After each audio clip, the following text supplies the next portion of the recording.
Integration dot dot dot into D x, इसका अर्थ होता है एक्स के सापेक्ष डॉट डॉट डॉट का समाकलन।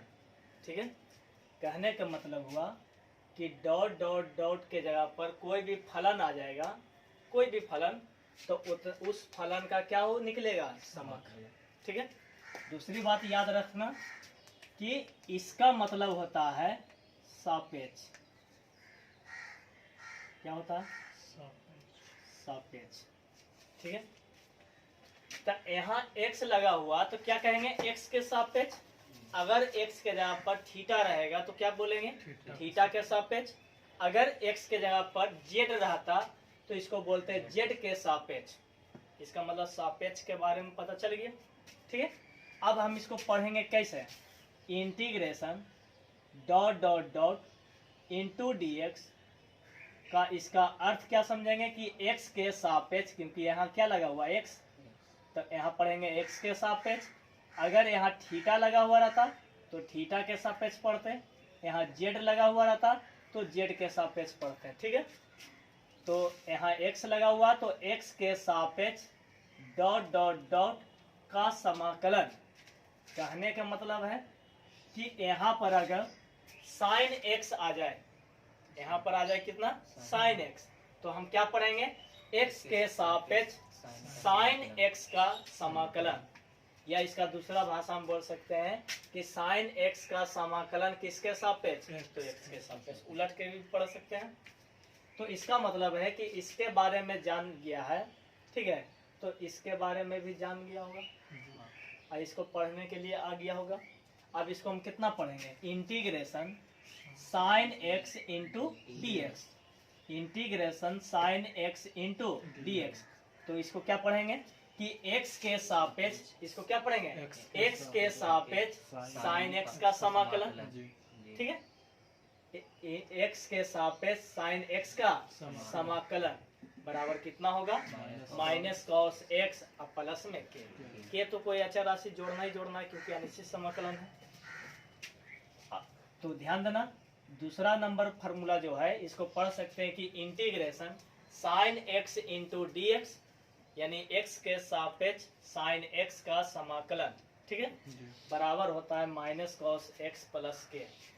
तो ध्यान देना, याद कैसे रखेंगे, तो जिसका समाकलन पूछेगा, जिस फलन का समाकलन पूछेगा उसका डीसी सोचना। ठीक ना, यानी समाकलन जो होता है डीसी का क्या होता है, उल्टा। ठीक है, तो यहाँ जो भी होगा ये क्या होगा, डीसी होगा। यहाँ जो भी होगा तो क्या होगा, डीसी होगा। तो बताओ साइन एक्स किसका डीसी है, साइन एक्स किसका डीसी है, तो कॉस एक्स का है तो कॉस एक्स हो गया। और कॉस एक्स का डीसी है तो कॉस एक्स का डीसी क्या होता है, माइनस में होता है ना, इसलिए क्या हो गया, माइनस। अब इसका निकालना है तो कैसे याद रखेंगे कि कॉस एक्स क्या है, डीसी है। ये क्या है, डीसी है। ये क्या है, डीसी है।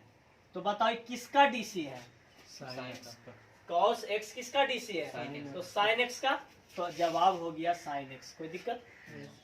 अब इसको पढ़ेंगे तो ध्यान देना, कि tan x का जो निकालना है, ध्यान देना, tan x का जो निकालना है तो इसको कैसे याद रखेंगे, इसको पहले लिखेंगे साइन x और बटा में cos x।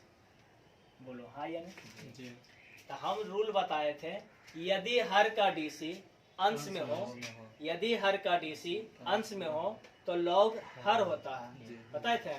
तो यहाँ देखो कि cos x का डीसी अंश में है, नहीं है, क्योंकि cos x का डीसी होता है माइनस साइन एक्स, लेकिन माइनस साइन एक्स है नहीं।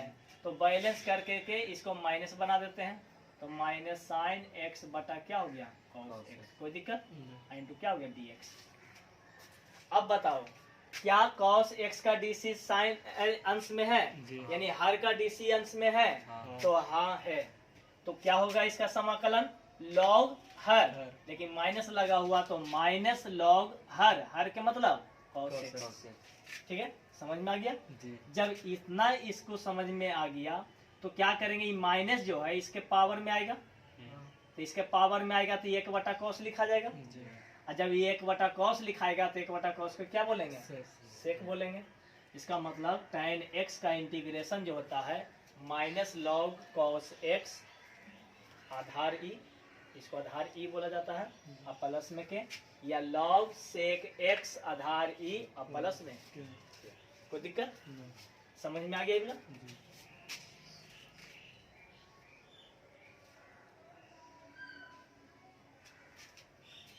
अब 5 नंबर में देखो integration cot x into D x. तो cot x को तोड़ सकते हैं कितना, cos बटा क्या, sin x। बोलो हाँ या नहीं जी। तो हम बताएंगे कि यदि हर का डीसी अंश में हो, यदि हर का डीसी अंश में हो तो लॉग हर होता है। तो बताओ क्या साइन का डीसी cos है अंश में, माने हर का डीसी अंश में है जी। तो है, इसका मतलब लॉग हर होगा, लॉग हर के मतलब लॉग साइन x हो जाएगा। तो लॉग साइन x होगा, तो हम क्या करेंगे कि आगे माइनस लगाएंगे, तो यहाँ भी माइनस लगाना पड़ेगा जी। तो क्या होगा कि माइनस का माइनस रह गया, इनवर्स में हो गया 1, तो क्या हो गया कि 1/, क्या हो जाएगा साइन x, और 1/, साइन x किसका होता है, कोई दिक्कत याद हुआ? समझ करके याद करना है, ठीक है। अब यहाँ देखो कि integration sec square x into D x, तो हम बताए थे कि सेक और tan आपस में एक दोस्त होता है, ठीक है होता है ना। जब सेक 2 गो आवेगा तो tan सिर्फ खाली आवेगा, tan के साथ सेक नहीं आवेगा, ठीक है याद रखना। और जब अकेले रहेगा सेक, ठीक है, तब जाकर के आएगा, ठीक है। तो ध्यान देना, यहाँ पर सेक स्क्वायर है तो इसका दोस्त कौन होगा, जल्दी बताओ, tan होगा, तो आंसर हो गया tan। और ऐसे भी याद कर सकते हैं, बताओ किसका डीसी है, सेक स्क्वायर x किसका डीसी है, तो tan x का डीसी है, तो tan x हो गया। कोसेक स्क्वायर x किसका डीसी है, तो cot x का है, तो cot x कर दिए। लेकिन हम बताए थे कि जिसमें c लगल रहेगा वो नेगेटिव हो जाएगा, क्योंकि c का मतलब कैंसिल, कैंसिल का मतलब हटाना, हटाने का मतलब नेगेटिव, ठीक है। अब ध्यान देना, सेक x इंटू tan x, तो बताओ सेक x इंटू tan x पढ़ते हैं तो पहले सेक x आता है, तो इसके अनुसार इसका कौन होगा साथी, तो सेक x। तो जब दोनों आ गया है तो अब क्या आवेगा, अकेले जी, क्योंकि मेन रूप से तो सेके पढ़ेंगे पहले, तो जो पहले आवेगा वही आंसर होगा, जो पहले आवेगा वही आंसर होगा, कोई दिक्कत। जैसे sec x into tan x पढ़ना आसान लगता है कि tan x into sec x पढ़ना आसान लगता है, बताओ 10वां में भी पढ़ा होगा तो क्या पढ़ा होगा कि sec square x minus tan square x, तो पहले किसका नाम लिया होगा, तो जिसका पहले नाम लिया होगा पहले वही आंसर हो जाएगा। या तो दूसरा भाषा में कह सकते हैं कि किसका ही डीसी है, सेक का डीसी है, सेक आंसर हो गया। ये किसका डीसी है, कोसेक का, तो कोसेक कर दिए। चूंकि सी से शुरू है तो ये क्या होगा, नेगेटिव होगा, बताए थे ना। अच्छा x पर पावर n का, तो इसको कैसे पढ़ेंगे, तो ये पढ़ो इसे x के सापेक्ष, यहाँ पर रख देंगे क्या, x पर पावर n का समाकलन, यही पढ़ेंगे। तो इसका होता है कि जितना घात रहेगा उतना घात में क्या कर देंगे, 1 जोड़ देंगे, और फिर जितना जोड़ करके आवेगा घात उतना से क्या कर देंगे, भागा कर देंगे, ठीक है। यानी कहने का मतलब है कि x पर पावर n प्लस 1 और बटा में n प्लस 1, कोई दिक्कत समझ में आ गई बोला। अब यहाँ से integration 1/x into D x, ठीक है।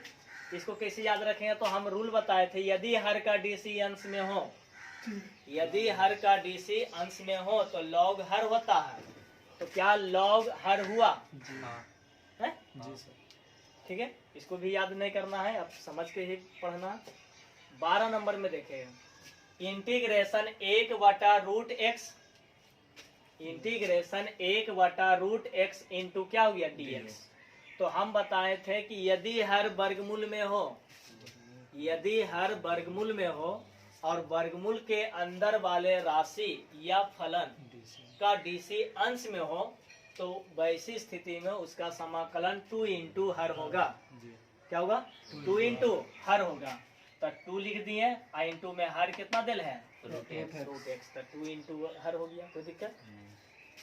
सबसे सुधरल फार्मूला है e पर पावर x, क्योंकि e पर पावर x का इंटीग्रेशन भी e पर पावर x और e पर पावर x का डीसी भी e पर पावर x होता है, ठीक है। इसलिए सबसे सुधरल इसको याद नहीं करना, ये अपने आप याद हो जाता है। ठीक है, 14 नंबर में integration A power X into D x.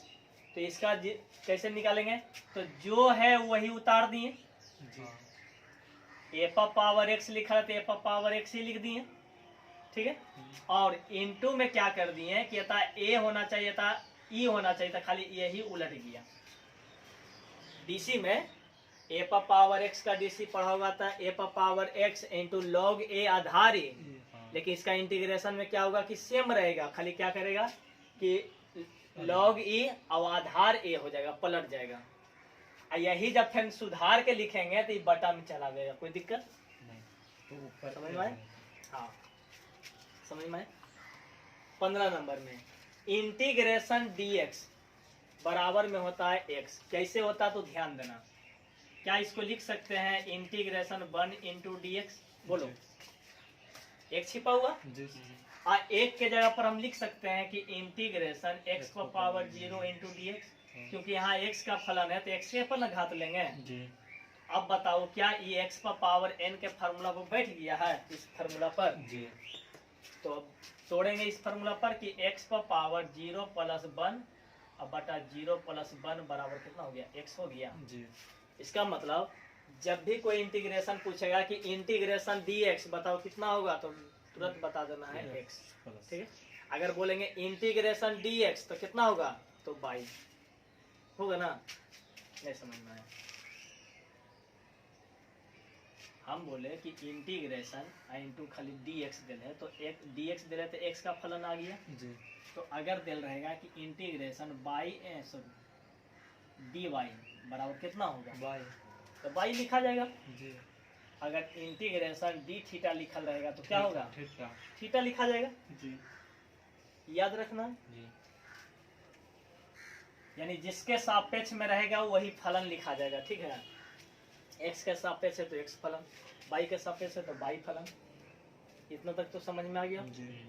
अब बताओ इंटीग्रेशन 1/√1 माइनस एक्स स्क्वायर, इसको पढ़ेंगे कैसे तो वही चीज हो गया कि x के सापेक्ष 1/√1 माइनस एक्स स्क्वायर का क्या हो गया समाकलन। मेन ई जड़ है, ठीक ना, इसको पढ़ने के लिए आ गया तो सब पे पढ़ने लगे आ गया, ई नहीं पढ़ा तो समझो कोई नहीं पढ़ा। ठीक ना, तो integration 1/√1 minus x square into D x बराबर क्या होगा साइन इनवर्स एक्स। तो खाली पता करना कि किसका डीसी है, साइन इनवर्स। ये याद रखना है कि यहाँ पर हमेशा क्या आवेगा डीसी आवेगा, क्या आवेगा डीसी।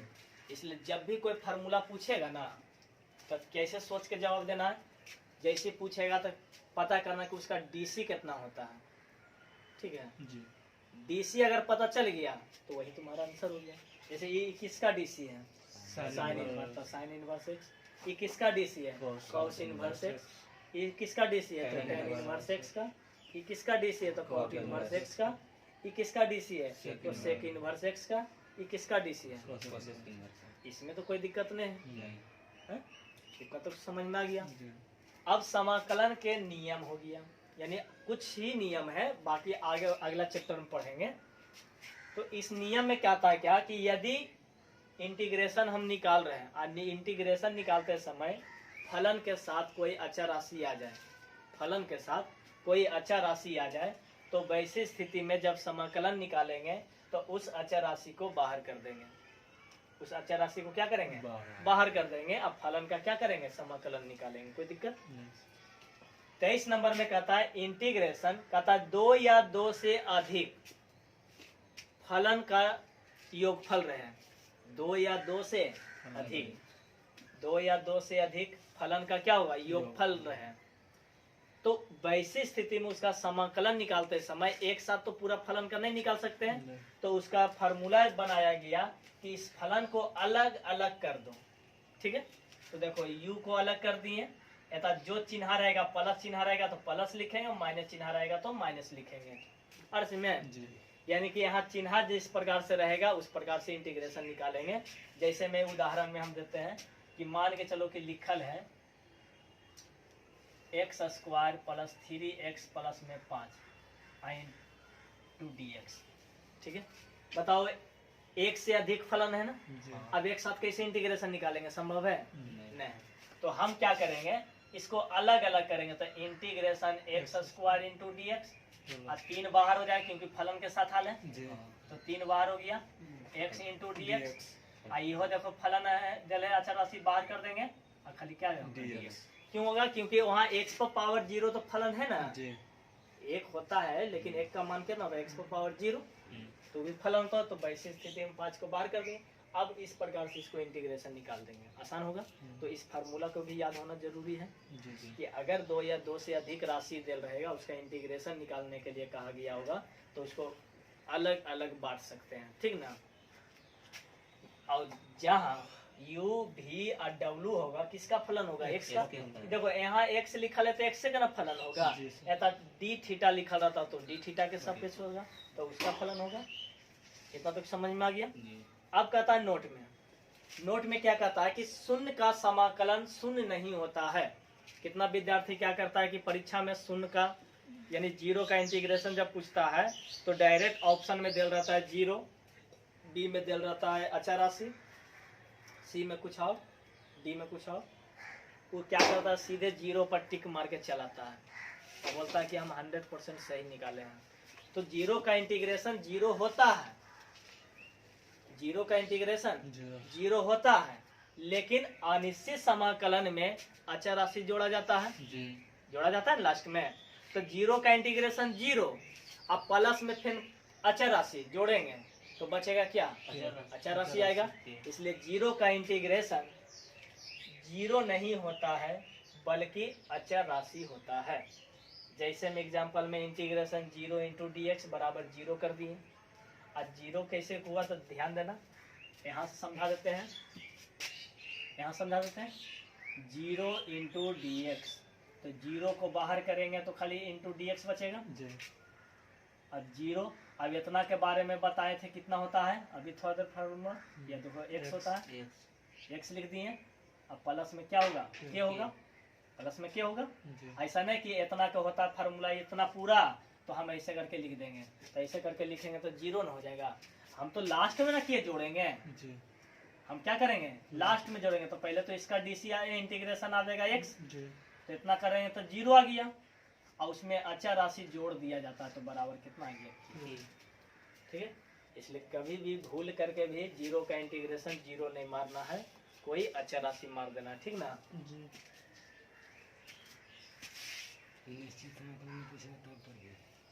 किसी को दिक्कत इसमें, किसी को पूछना है कि ये अनिश्चित समाकलन में 0 का इंटीग्रेशन होगा। हाँ, तो प्रश्न में दिल रहेगा।